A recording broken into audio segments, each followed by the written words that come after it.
시즌 한불 다섯 번째 이야기, 다시 보는 정조와 루이 16세.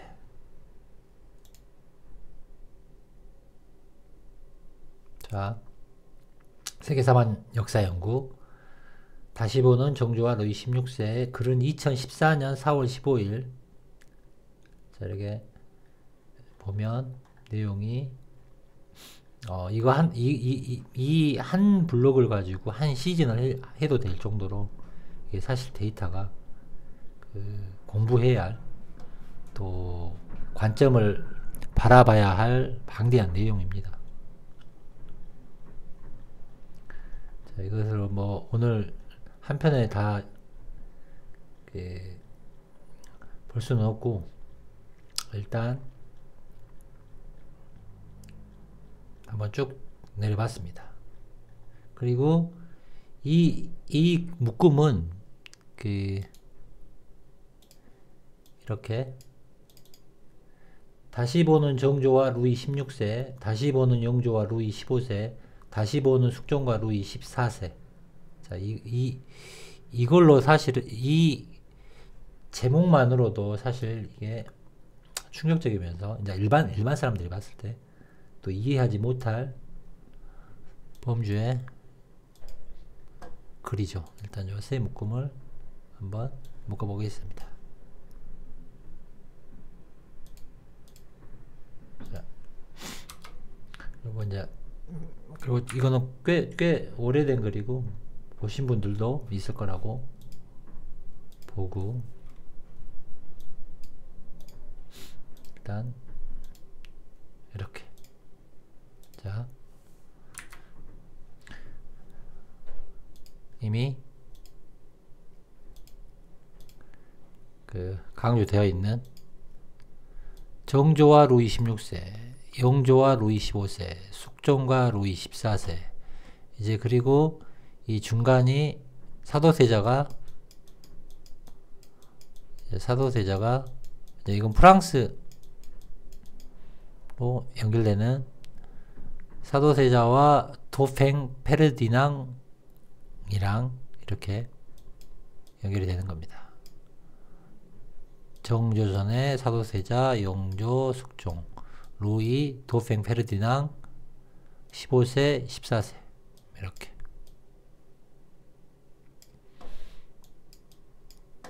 자, 부르몽. 그리고 지도로는 나와 있듯이 지금 오리지널 판에는 이 프랑스형이요. 그리고 일단 여기 미국이 없던 시절이니까 동부 13도는 영국이 되는 거고, 계속 말하는 영국과 프랑스의 개념은 우리 한반도 지도에 거란 옆에 리어진으로 보시면 편하고, 그 밑으로 스페인의 개념을 고려나 신라적 관점으로 보면 이 패턴이 이꼬르가 되는 겁니다. 그리고 이제 유럽사에서는 이 스페인하고 고려나 신라적 관점에 오른쪽에 이탈리아 반도가 있고 왼쪽에 스페인이 있고 그 밑에 지중해가 있고, 그러면 이 지중해 개념을 북아메리카와 밑에 있는 지금 멕시코만으로 연결하면 되는 이야기는 수없이 많이 했습니다. 아무튼 이미 2014년도 또 여기서 다시 보는이라는 이 블로그 원 제목으로 보면 그 전에 또 정조와 루이 16세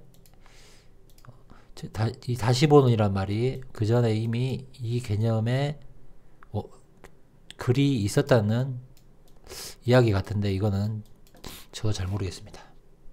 아무튼 원문 한번 보겠습니다.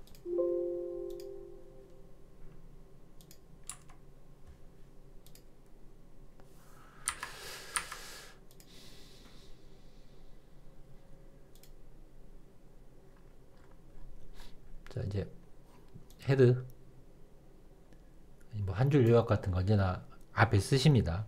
사도세자와 도팽 페르디낭, 정조와 루이 16세, 합스부르크 왕가와 신라, 인쇄술의 발달, 정치적 혼란, 능력과 평가에 따른 또 다른 경제 문제, 북아메리카 대륙에 대한 지배권, 화성 축성과 천도, 바렌느 실패와 천도 실패, 루이 16세 구하기, 프랑스 혁명과 제3신분, 민주주의와 자본주의의 탄생, 조선의 문화와 외교 장각 도서, 삼부회와 만인소 마무리.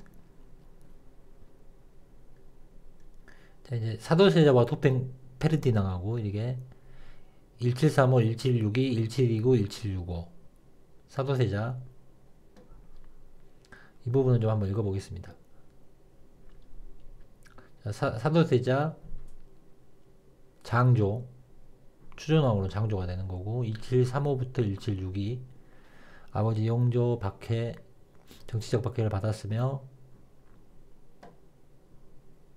자 여기서 이제 아버지 영조와 마찰과 정치적 갈등을 빚다가 1762 영조 38년 왕명으로 마침내 회화나무 뒤주에 갇히는 신세가 되어 결국 아사하였는데 후일 사도세자 부인 경의 왕후는 저서 한중록에서 그가 옷에 집착하는 의대증과 정신질환을 앓았다고 진술했으나 질환 존재 여부는 확실하지 않고 친정 노론이므로 해경호 홍씨 이야기하는 거고 여차치 않은 다들 아는 내용입니다.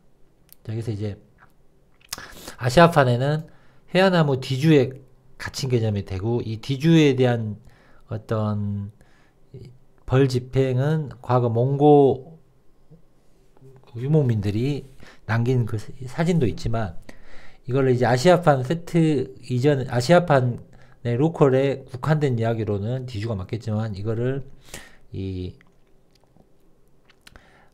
오리지널 무대나 아메리카나 유럽이나 이런 판으로 시대록에 맞게 접근하면 결국은 그 상징적으로는 십자가가 되는 거고 실제 그 시대에는 그 단두대가 될 수 있는 거고 또 이 뭐 거열령이 됐건 기타 등등이 존재하겠죠.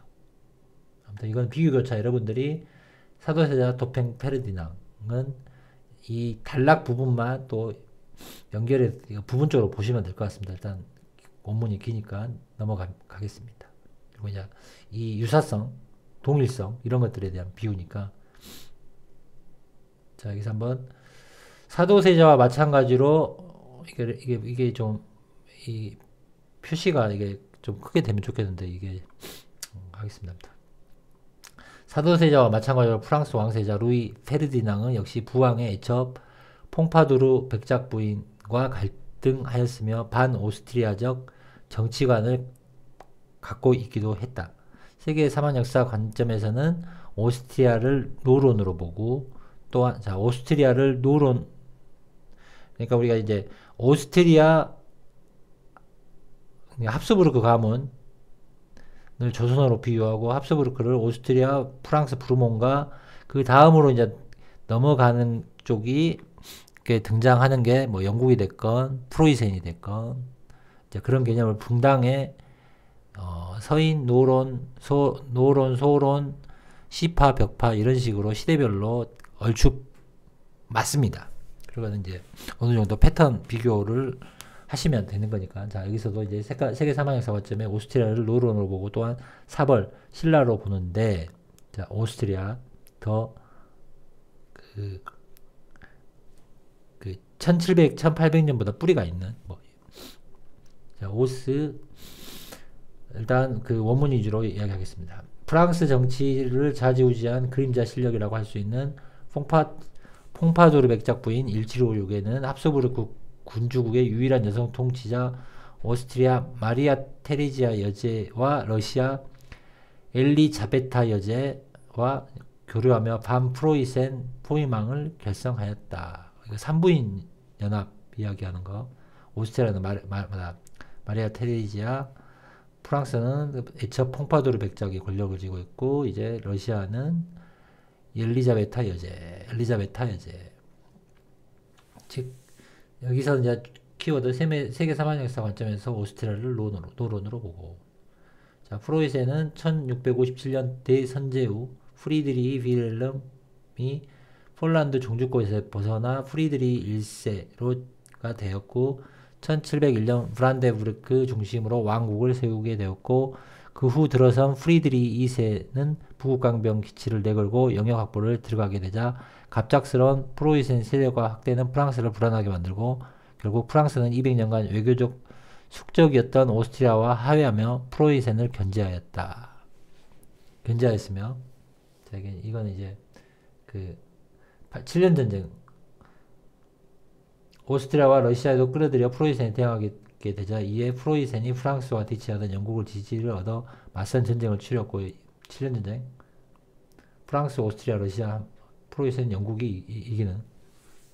그리고 이제 이 영국은 그레이 브리튼 왕국 1707년, 1801년을 말하는데 하노버 왕가의 조지 2세, 조지 3세 연결되고 1802년 그레이트 브리튼 아일랜드 연합국인 그로 다시 통일되는 하노버 왕가의 출신 윌리엄 4세를 마지막으로 하노버 왕가가 끝이 나고 결국 하노버 왕국은 1866년 프로이센 왕국에 병합되어 사라지게 된다.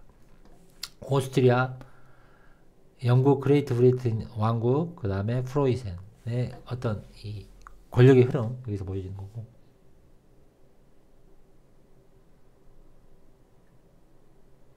자, 일단 좀 내려가겠습니다. 시대적 배경이니까. 자, 언제나 중요한 이 프랑스 영역 동부 13도가 영국이었다. 그러니까 영국 여기에 이제 뭐 영국이냐 미국이냐 이런 걸 떠나서 이 에파라치 산맥 동쪽이라는 이 영역이 그 쉽게 말하면 오스트리아, 동이 또 우리가 오리지널 조선이라는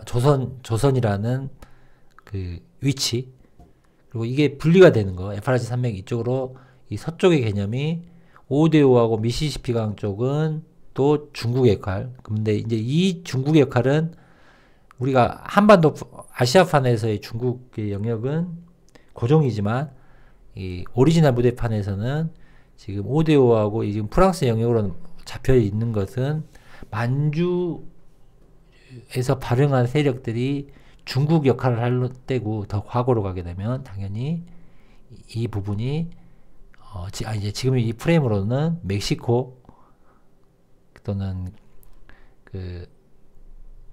뭡니까 우리가 잠깐 또 이 스페인 에스파냐 라틴의 경계로 내려오는 겁니다. 과거로 갈수록 저는 척도 위주로 내려간다는 이야기고, 아무튼 내려가겠습니다. 이건 이제 읽어보시고 이게 이제 저는 개인적으로 이제 한볼님 글러가 많을 때는 이 앞에 이 요약해 주신 이 소주제 부분으로 빨리빨리 넘기시면서 일단 이해되는 것부터 보시면 되는 겁니다. 자, 여기도 아직까지 루이 페르디낭 사도세자. 그래서 결론은 사도세자와 루이 페르디낭은 똑같이 아버지 부왕에 대한 두려움이나 미움이 컸던 것 같고 상당한 심적 부담감을 가졌던 것을 알 수 있으며 똑같이 아버지의 연인들과 갈등을 겪었다고 하였으니 조선과 프랑스가 같은 하늘 같은 시대에 전혀 다른 것 같고 역사적인 위치도 극과 극이라는 거리 약 9,000km라 떨어진 곳에 위치하고 있음에도 이처럼 왕세자 신분에 있었던 두 사람의 거의 출생부터 사망까지 복사판처럼 이렇게 똑같다는 것은 놀라움에 떠나 해괴하다 하지 않을 수가 없다. 하나 일제기 병탄기 동안 기획적으로 만든 반도 역사이고 하나는 근세기 프랑스 언어로 번역된 것이라고 볼 때 이렇듯 거의 똑같은 내용을 양쪽 역사를 공히 나타내는 것은 아마도 하나의 역사 기록이 각기 다른 문자로 번역하였거나 그래서 살을 붙여 재편집되며 다른 역사처럼 꾸며 모습을 하게 하고 동양사, 서양사로 구분하였지만 드러나는 사실에는 어쩔 수 없는 하나의 역사에 파생된 것이다. 이게 지금 핵심적인 이야기입니다. 사실을 명확하게 알 수가 있다.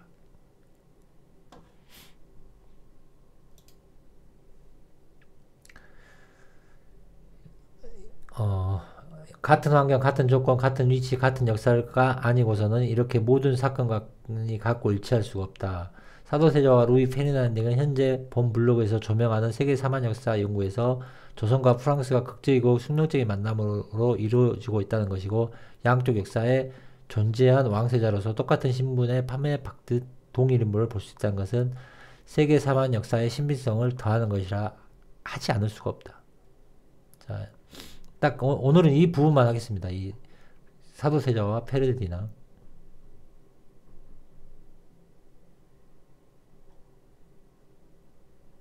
이거 여러분들도 다시 한번 읽어보시고 이렇게 이 부분 가지고 이걸 하루에 아니야 한 편에 다 이야기해보면 너무 건성건성이 되는 것 같고 일단 앞부분 사도세자와 사도세자와 도팽페르디낭 제가 막 이런 거 읽을 때 막 단어 막 묵음시켜갖고 읽는 좀 그 건성건성 보는 게 제가 좀 만해가지고 좀더